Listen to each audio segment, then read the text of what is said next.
Hello everyone, আমরা কিন্তু cPanel থেকে খুব সহজে ওয়ার্ডপ্রেস ইনস্টল করে ফেলতে পারি। যেটা হচ্ছে আমরা যদি cPanel-এ লগ ইন করি তাহলে একদম নিচের দিকে যদি চলে আসি আমাদের সফটটা ক্লস অ্যাপস ইনস্টলার যে অপশনটা থাকে সেখানে হচ্ছে কিন্তু আমরা ওয়ার্ডপ্রেসটা পেয়ে যাই এবং এখানে জাস্ট ক্লিক করলে দেখতে পাবেন যে ইনস্টল আসছে। ইনস্টলের পর আপনি হচ্ছে সাব ফোল্ডার হয়তো বা আপনি এটা কি করবেন, আপনি ইনস্টল করবেন, সেক্ষেত্রে আপনি দিয়ে দিলেন লাইক হচ্ছে আমি দিলাম এটা হচ্ছে একটা ব্লগ ওয়েবসাইট। তো এটার জন্য আমি দিলাম কি ব্লগ ব্লগ দিলাম। এটা হচ্ছে সাব ডিরেক্টরিতে আমি হচ্ছে দিচ্ছি। দেওয়ার পর হচ্ছে কি এটার নাম হলো এটা ব্লগ দিলাম। দেওয়ার পর হচ্ছে সাইট নেম যেটা দেওয়া লাগে দিলাম, মাই ব্লগ থাকলো, সাইট ডেসক্রিপশন এটা দিলাম না, যেটা ডিফল্ট আছে ওটাই থাকলো। এখানে আমি পাসওয়ার্ড বা পাসওয়ার্ডের বিষয়গুলো দিয়ে দিতে পারি। হ্যাশ দিলাম, @ দিলাম, 1 2 3 দিতে পারি। হ্যাঁ, আমার মোটামুটি স্ট্রং, যেটা দিয়ে আমার চলে যাবে। ওকে। এবং এখানে হচ্ছে অ্যাডমিন মেল, এখানে কিছু চেঞ্জ করতে হয় না। এটা হচ্ছে নর্মালি অ্যাডমিনের যে মেলটা থাকে সেটাই থাকে, যদি চায় কেউ চাইলে চেঞ্জ করতে পারে। তারপর যদি নিচের দিকে আসি এখানে কিন্তু আরেকটা অপশন থাকে অ্যাডভান্স অপশন। এখানে মেইন ব্যাপারটা যেটা থাকে, প্রত্যেকটা ওয়ার্ডপ্রেস ইনস্টলের সাথে সাথেই কিন্তু একটা ডেটাবেস ক্রিয়েট হয়। আপনি যখন সফটওয়্যার ক্লজ থেকে হচ্ছে ইনস্টল করবেন সেটা হচ্ছে অটোমেটিক এটা কি হয়ে যাবে, একটা ডেটাবেস ক্রিয়েট হবে এবং ক্রিয়েট হয়ে কিন্তু এটা কানেক্টেডও হয়ে যাবে। এবং এখানে আপনি যেটা চেঞ্জ করতে পারবেন সেটা হচ্ছে আপনি জাস্ট হচ্ছে এখানে ডেটাগুলা, যে ডেটাবেসটা থাকে সেই ডেটাগুলো আসলে নর্মালি কি থাকে, ডেটাবেসের মধ্যে বিভিন্ন টেবিলের মধ্যে সাজানো থাকে। তো টেবিলের আবার একটা নাম থাকে, লাইক হচ্ছে বিভিন্ন নাম দেখবেন আর কি, আপনারা যখন ডেটাবেসে যাবেন তখন হচ্ছে বিভিন্ন নাম দেখবেন, তখন ওই নামের আবার একটা প্রিফিক্স থাকে। ওই প্রিফিক্সটা কি হবে সেটা হচ্ছে আপনি দেখতে পারবেন। তো আপনি হচ্ছে এখানে database name, database option created, বা হচ্ছে প্রিফিক্সটা কি হবে, প্রিফিক্সটা নিলয় দে আমার নামে হচ্ছে। এবং এরপরে আপনার যে ডেটাবেস নামটা আপনি হয়তো চিহ্নিত করার জন্য এইখানে হচ্ছে টেবিল প্রিফিক্সটা পাচ্ছেন। আর এই পাশে আপনার হচ্ছে কি থাকলে WP 308 থাকলে আপনি এটা চেঞ্জ করে নিতে পারেন। এবং এটা চেঞ্জ করলে আসলে কি হয়, মনে করেন আমি এটা হচ্ছে ব্লগ ওয়েবসাইট তৈরি করব। তো ব্লগ ওয়েবসাইট তৈরি করলে আমার এখানে তো অনেকগুলো ডেটাবেস থাকতে পারে, আমি আপনাদের একটু দেখিয়েই নিয়ে আসি চলেন। এখানে যদি আমি open link in new tab করি, আহ, এখানে আসছে। হ্যাঁ, তো এখন এখানে আসবো। আহ, এখান থেকে আমরা যদি ব্যাকে আসি একটু, ব্যাকে যাওয়া লাগবে না, এখানে সি প্যানেলে ক্লিক করি তাহলে এখানে চলে আসবে। এখানে চলে আসলে আমরা দেখতে পাবো যে আমাদের পিএইচপি মাই অ্যাডমিন যেখানে আছে এখানে ডেটাবেসগুলো থাকে।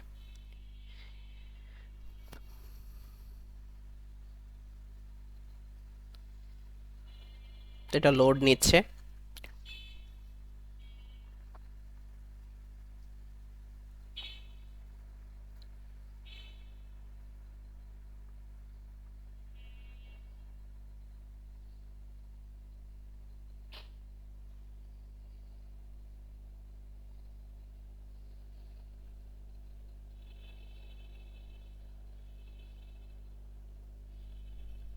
দেখেন এই যে এখানে, এখান থেকে শুরু করে কিন্তু অনেকগুলা ডেটাবেস আছে।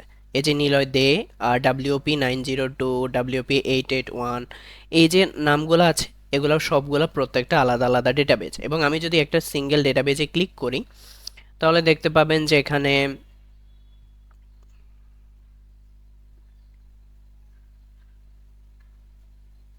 অনেকগুলো টেবিল আছে। এই যে এগুলো আসছে না, এগুলো প্রত্যেকটা এক একটা টেবিল এবং এই টেবিলের আন্ডারে বিভিন্ন হচ্ছে ডেটা থাকে। এখন কথা হচ্ছে কি, কথা হচ্ছে আমার এই যে ডেটাবেসটা অনেকগুলা থাকে এবং এরগুলো হচ্ছে কোড অনুযায়ী থাকে, লাইক হচ্ছে WP 109 281 এই অনুযায়ী থাকতেছে। এখন আমার কিন্তু এটা চিহ্নিত করার ওয়ে নাই আমার এই ডেটাবেসটা কোন প্রজেক্টের জন্য। হ্যাঁ, চিহ্নিত করার ওয়ে আছে, সেটার জন্য আমি এখানে অপশনসে যেতে হবে, অপশনে গিয়ে সেটা লিঙ্ক দেখতে হবে।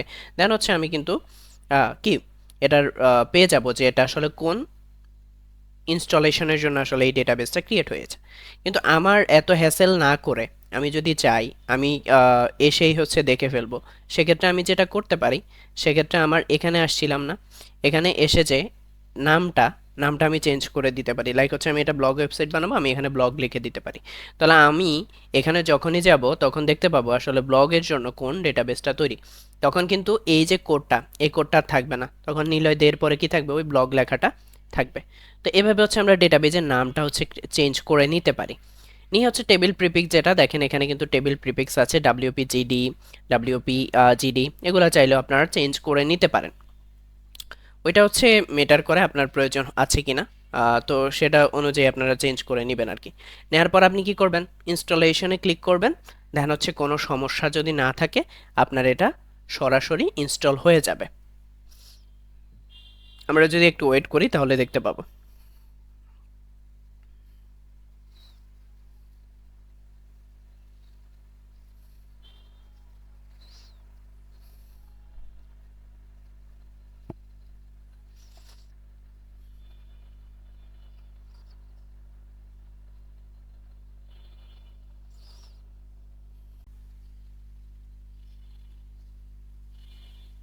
তো এটা ইনস্টল হতে থাকুক।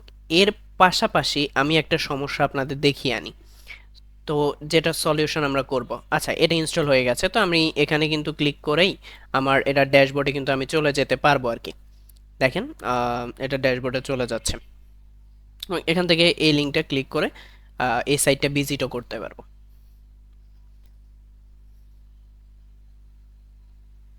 দেখেন ওয়ার্ডপ্রেস ইনস্টল হলে যেভাবে আসে নর্মালি সেভাবে চলে এসেছে। এবার সমস্যার কথায় আসি। আমি সি প্যানেল থেকে সফটক্লস অ্যাপস ইনস্টলারে গিয়েছিলাম, সেখান থেকে কি হয়েছে, সেখান থেকে আমাদের অ্যাপসটা ইনস্টল করতে দেয় নাই, বা ওয়ার্ডপ্রেসটা ইনস্টল করতে দিয়েছে, সরি দেয় নাই না, দিয়েছে। এখন আমি একটা সি প্যানেল আপনাদেরকে দেখাই। দেখেন এটা হচ্ছে একটা সি প্যানেল, এটা আরেকটা সি প্যানেল। এই সি প্যানেলে সবই আছে, আপনি জাস্ট হচ্ছে এখানে দেখেন সফটক্লস অ্যাপস ইনস্টলার অপশনও আছে। কিন্তু আমি যখনই এখানে ক্লিক করব তখনই দেখতে পাবেন যে কি, your licence is not activate or it has expired. এখন এটার বিভিন্ন রিজন হতে পারে। একটা রিজন হচ্ছে যেটা, সেটা হচ্ছে আমরা যখন প্যাকেজ কিনি, যারা হোস্টিং প্রোভাইডার থাকে তাদের থেকে প্যাকেজ কিনি, তারা হয়তো বা অফ করে রাখে। কেন অফ করে রাখে, মনে করেন হচ্ছে আপনি ওদের থেকে যে প্যাকেজটা নিছেন ওই প্যাকেজের মধ্যে ওরা ওয়ার্ডপ্রেসটাকে ইনক্লুড করে নাই, বা সফটক্লস অ্যাপস ইনস্টলারটাকে ইনক্লুড করে নাই, সেক্ষেত্রে আপনি আসলে পাবেন না। ঠিক আছে, তো ওয়ার্ডপ্রেস ম্যানেজারেও যদি যান সেক্ষেত্রেও সেম জিনিস আসবে। তো আমার এই ক্ষেত্রে আসলে করণীয় কি, এক্ষেত্রে কি আমি ওয়ার্ডপ্রেস দিয়ে এই সি প্যানেলে কাজ করতে পারবো না, এরকম প্রশ্ন কিন্তু আপনাদের মনে আসতে পারে। কোনো সমস্যা নেই, আমরা যদি ওয়ার্ডপ্রেসের ম্যানুয়াল ইনস্টলেশন প্রসেসটা আমরা যদি জানি সেক্ষেত্রে কিন্তু আমাদের কোনো হ্যাসেলই হবে না, এবং আমরা খুব সহজেই ইনস্টল করে কাজ করে ফেলতে পারবো। তো কিভাবে ম্যানুয়াল ইনস্টল করে, এখন আমাকে তো এখান থেকে ইনস্টল করতে দিচ্ছে না, তখন আমি কি করব, আমার যে ম্যানুয়াল ইনস্টলেশন প্রসেস সেই প্রসেসে যেতে হবে। তো সেটা কিভাবে করব দেখি। আই এখান থেকে করব না, আমরা আমরা আমার সার্ভার থেকে করি। আমরা জাস্ট হচ্ছে সিস্টেমটা দেখি। তো এখানে আসি, সি প্যানেলে আসি। সি প্যানেলে আসলে আপনি এখান থেকে ফাইল ম্যানেজারে আসবেন।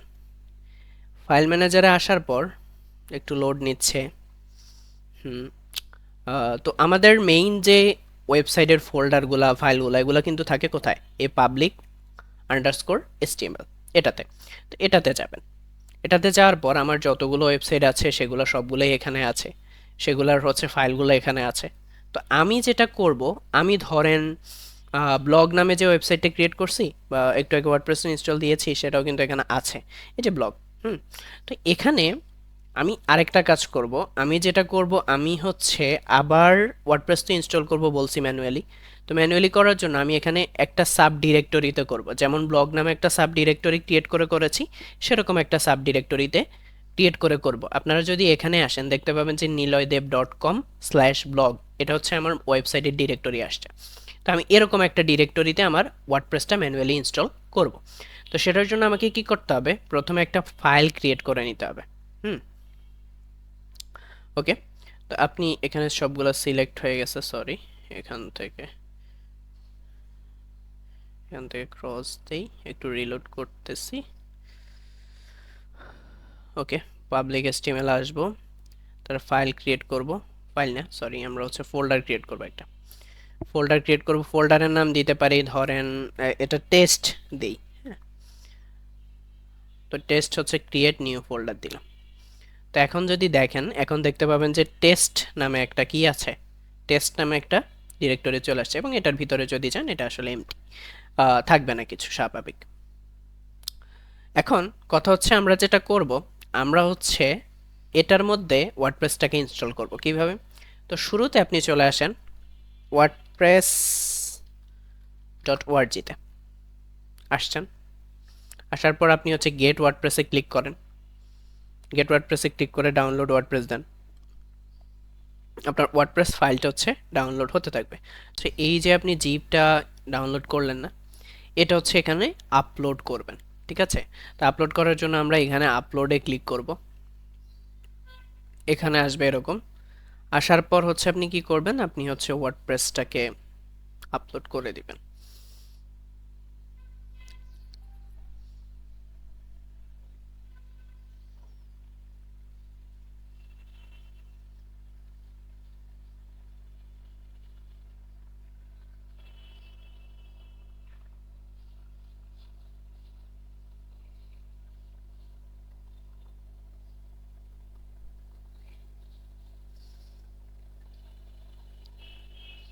দেখেন এটা কিন্তু 100% হয়ে গেছে, এবং যখনই সবুজ হবে 100% হওয়ার পর, তখন হচ্ছে আপনি এখানে ক্লিক করবেন। এখানে ক্লিক করলে আপনি দেখতে পাবেন এখানে ওয়ার্ডপ্রেসের জিপ ফাইল যেটা, সেটা চলে এসেছে। এখন কি করবেন, জিপ ফাইল দিয়ে তো আমরা কাজ করতে পারবো না, আমরা যেটা করব, আমরা এটাকে এক্সট্রাক্ট করে নিব। এক্সট্রাক্ট করে নিতে পারেন, সেটার জন্য হ্যাঁ এই ডিরেক্টরিতে আমি এক্সট্রাক্ট করব, এক্সট্রাক্ট ফাইল।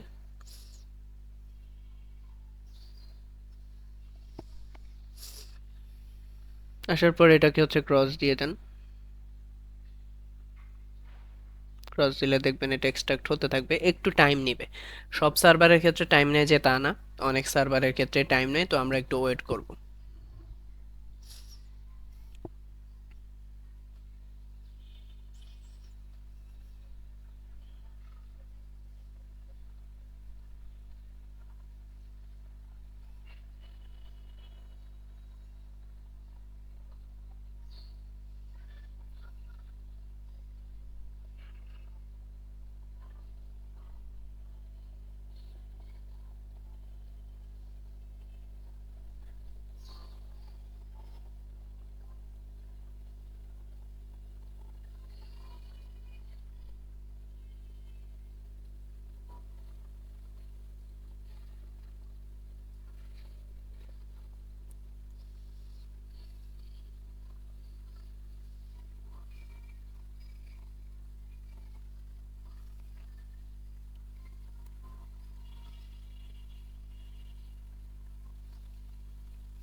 তো যখন দেখবেন যে অনেক টাইম নিচ্ছে, তখন আপনারা একটু রিলোড দিয়ে ফেলবেন।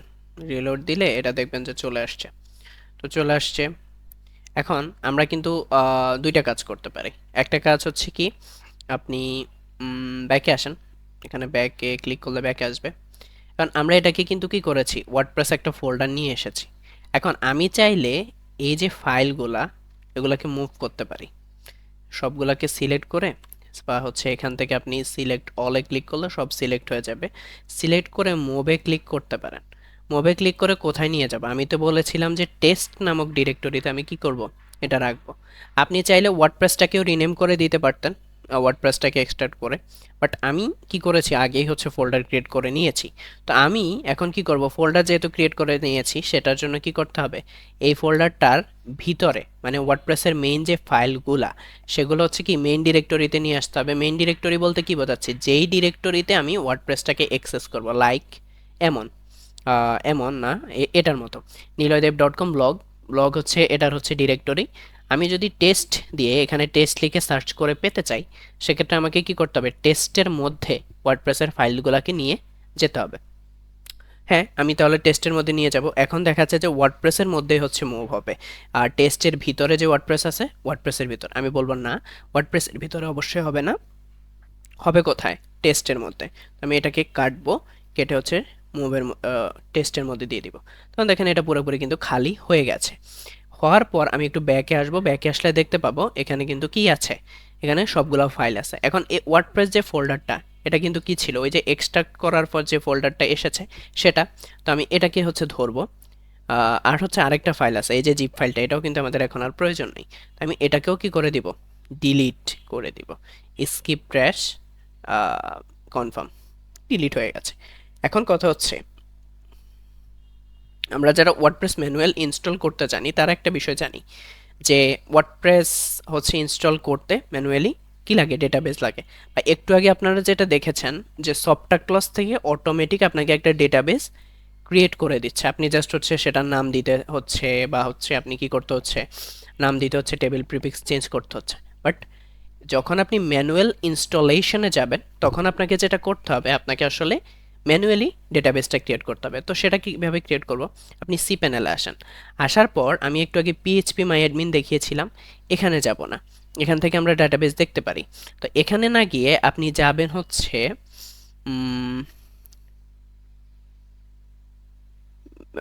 ম্যানেজ মাই ডাটাবেজে ক্লিক করেন। আপনি ম্যানেজ মাই ডাটাবেজে গেলে আসুক, একটু টাইম নিচ্ছে।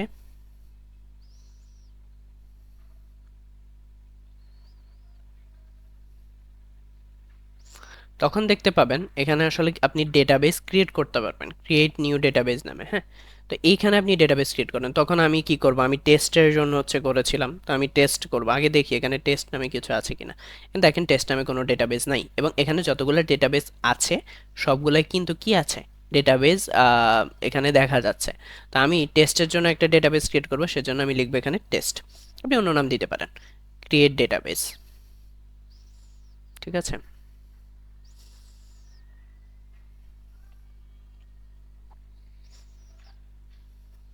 দেখেন এই নামে একটা ডেটাবেস ক্রিয়েট হয়েছে। এখন এখানে একটা কাজ করতে হবে, আমাদের আমাদের কাজটা করতে হবে যে এখানে ডক্সে আসতে হবে, এখানে ক্লিক করতে হবে। এখানে ক্লিক করে আমাদের হচ্ছে, আমি এই জিনিসটা একটু কপি করে রাখবো। হ্যাঁ, আমার পরে এটা কাজে লাগবে। কোথায় কাজে লাগবে একটু দেখাবো, বাট আমি এখন আপাতত পেস্ট করছি, আপনারা দেখতে পাবেন। এটা ছিল ডেটাবেস নামটা, পুরোটা টেস্ট ছিল। হ্যাঁ, টেস্ট টিটা হচ্ছে কপি হয়নি। দেখেন আমার কিন্তু কালার সহ চলে আসছে। তো এখন কালার সহ যদি আমি না নিতে চাই, আমি শুধু টেক্সটটা নিতে চাই, তাহলে কন্ট্রোল শিফট বি প্রেস করে, কন্ট্রোল এ, কন্ট্রোল শিফট ভি। আচ্ছা, এটা এভাবে নিচ্ছে না, এটা কালার সহই নিচ্ছে। ওকে, ফাইন। এখন এখানে হচ্ছে গো ব্যাক দিব। গো ব্যাক দিলে হচ্ছে, হ্যাঁ, রিলোড নিচ্ছে এখনো।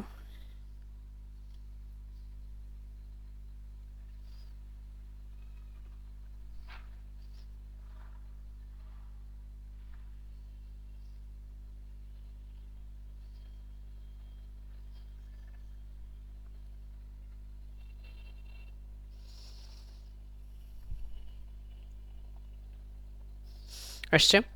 আসার পর এখানে একদম নিচের দিকে চলে আসবেন। নিচের দিকে আসার পর আমরা ডাটাবেজে ইউজার ক্রিয়েট করতে হয় তারপরে। তো ইউজারও হচ্ছে আপনি ইউজার নেমও টেস্টই দিতে পারেন, নো ইস্যু। তারপর এই ডেটাবেস যে দিলেন এটার জন্য একটা পাসওয়ার্ড দিতে হয়, যেহেতু এটাকে ডেটা থাকবে, আপনাকে এটা সিকিউর রাখতে হবে।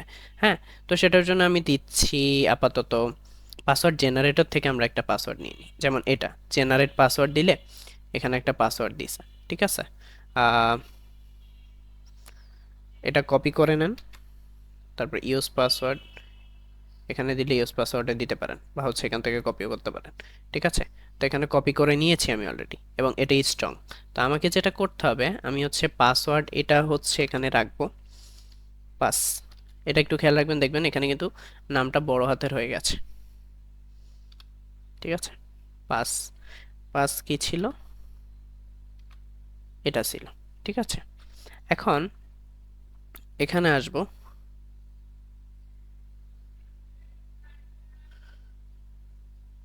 এখানে আসার পর, হ্যাঁ, আমাদের ক্রিয়েট ইউজারে ক্লিক করলাম, ক্রিয়েট ইউজারে ক্লিক করব।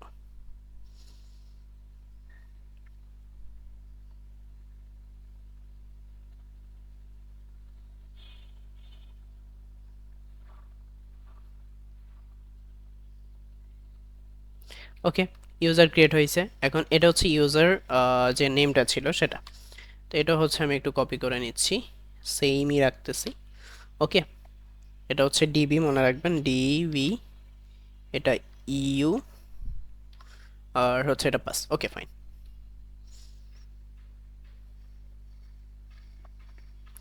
করার পর এখন যদি আসেন, এখন আপনি একটু ব্যাকে আসেন, আমাদের আরেকটা কাজ আছে। এখন এই যে ইউজারটা ক্রিয়েট করছেন, এই ইউজারটাকে ডেটাবেজের সাথে অ্যাড করতে হবে। তো এটা কিভাবে করব?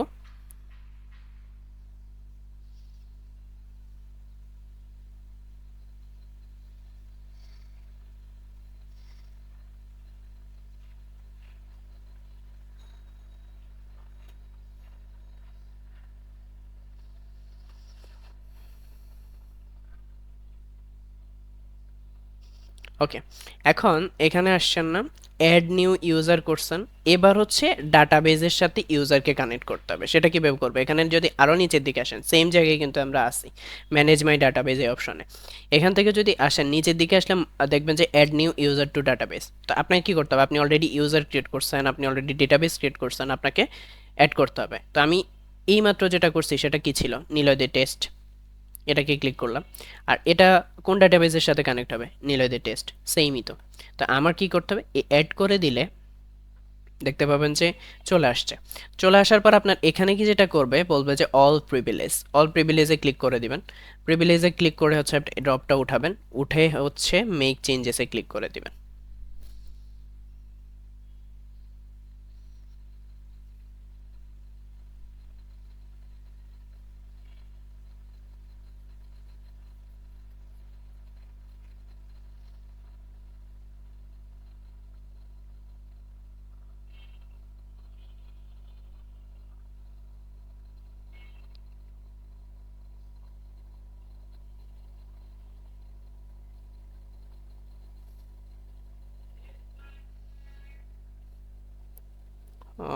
এখানে কি হলো না? মেক চেঞ্জেস করলাম, হ্যাঁ, সাকসেসফুলি ডান। ওকে, এবার হচ্ছে আমাকে যেটা করতে হবে, এখন আসবো আমরা যেটা আমাদের হচ্ছে এখন মেইন ডিরেক্টরিতে আসবো। আমি এবার লিখবো নিলয় দেব ডট কম স্ল্যাশ আমাদের যে ডিরেক্টরিটা ছিল টেস্ট নামে, সেটাতে যাব। এটার জন্য একটু ওয়েট করতে হবে, সার্ভারটা একটু স্লো। দেখেন এখানে কিন্তু ওয়ার্ডপ্রেস ম্যানুয়ালি ইনস্টলের জন্য যে প্রসেসগুলো, সেটার প্রথম ধাপ ল্যাঙ্গুয়েজ সিলেকশনটা চলে এসেছে। কন্টিনিউ, কন্টিনিউর পরে হচ্ছে বলতেছে ডেটাবেজ নেমটা দিতে। এখানে হচ্ছে ডেটাবেজ নেম লাগবে, ইউজার নেম লাগবে, পাসওয়ার্ড লাগবে, হোস্ট লাগবে। এগুলো হচ্ছে যেটা অটোমেটিক জেনারেট হইতো, সেটা হচ্ছে আমাদের এখন এভাবে করতে হবে। তো ডেটাবেজ নেম দেন, আমরা অলরেডি ক্রিয়েট করে রাখছি। ডেটাবেজ নেম হচ্ছে ছিল এটা, এটাকে হচ্ছে আপনি কপি করে পেস্ট করে দেন। তারপর ইউজার নেম যেটা ছিল, ইউজার নেম হচ্ছে এটা ছিল। তো ইউজার, এটাকে একটু কপি করি, আচ্ছা আমার তো এটাই কপি করা আছে, আমি পেস্ট করে দিই। আর পাসওয়ার্ড কি ছিল ডেটাবেজের? এটা ছিল না? কপি করলাম, কপি করে হচ্ছে কি করতেছি, পাসওয়ার্ড পেস্ট করতেছি। করার পর এটা হচ্ছে লোকাল সার্ভারই থাকবে, ঠিক আছে? লোকাল সার্ভার না, সরি, লোকাল হোস্টই থাকবে, ঠিক আছে? তো এটা থাকার পর আপনি হচ্ছে টেবিল প্রিফিক্স চেঞ্জ করে দিতে পারেন। লাইক হচ্ছে আমি আমার নামের দুই অপশন দিলাম, এনডি, দেওয়ার পর হচ্ছে কি করলাম, সাবমিট করে দিলাম। অ্যান্ড হচ্ছে কি করতে হবে, রান দ্য ইনস্টলেশনে ক্লিক করতে হবে। এটা নেবার দিয়ে দিচ্ছি। সাইট টাইটেল হচ্ছে ব্লগ, তারপর ইউজার নেম হচ্ছে ধরলাম অ্যাডমিন। এটা একটু কপি করে নিই, কপি করে এখানে রাখতেছি, পেস্ট। ওকে, আর ইউজার হচ্ছে কি রাখলাম, অ্যাডমিন, অ্যাডমন হয়ে গেছে, সরি, অ্যাডমিন। হুম, এখন এটা ক্রিয়েট করার পর আমার হচ্ছে এই দুইটা ইউজার নেম হলো। এবার ইমেল এবং দিব নিলয় দেব ওয়েব, এটা। আর এটা তো অবশ্যই রাখতে হবে, নাহলে তো কি হবে না, ডিসকারেজ সার্চ ইঞ্জিন বা এসইও হবে না। তো এটা অবশ্যই কি রাখবো না, চেক রাখবো না, আনচেক রাখবো। তা ইনস্টল করে দিব।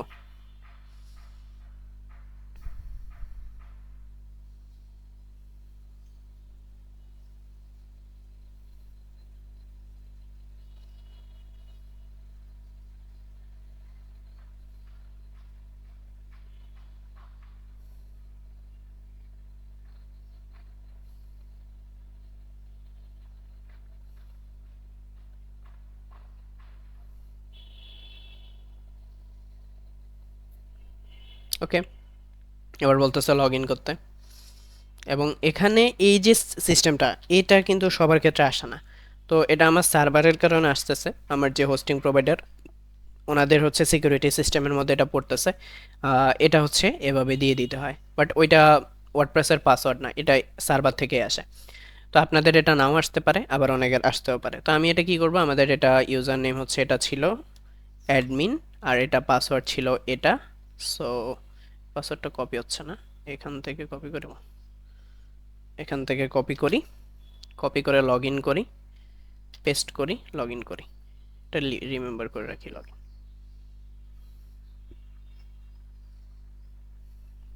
দেখেন চলে আসছে, এবং আমরা কিন্তু কি করে ফেলেছি, ওয়ার্ডপ্রেসটা ম্যানুয়ালি ইনস্টল করে ফেলেছি।